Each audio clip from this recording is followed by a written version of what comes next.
Now when we find a dirty blower, it's great to have a picture of it on your iPad where you can show them the best you can the dirt on those fins inside there. But they often can't tell what that is. Those photos are hard to get sometimes.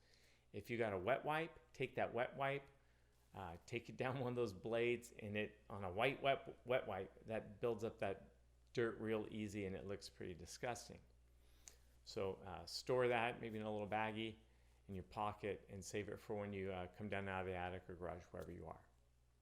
So you bring this to them. You see this picture here, and they say, yes, see what that looks like. It looks like dirt. Yeah, it's got quite a bit built up. In fact, here's, just from swiping across one of the blades to show you how much is in there.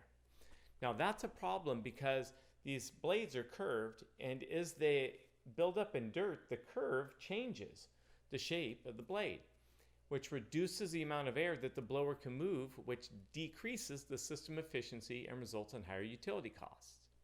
Now to clean the blades, I need to disconnect all the electrical and remove the blower assembly. Take it outside, remove the motor, and then clean and dry the assembly. Brush and wipe down the motor and reattach the motor, reinstall the assembly in your furnace. Then I need to reconnect all the wiring and test it. And I can do that for only $249 or whatever your cost is. Would you like me to take care of that today while I'm here? Get a simple yes or no.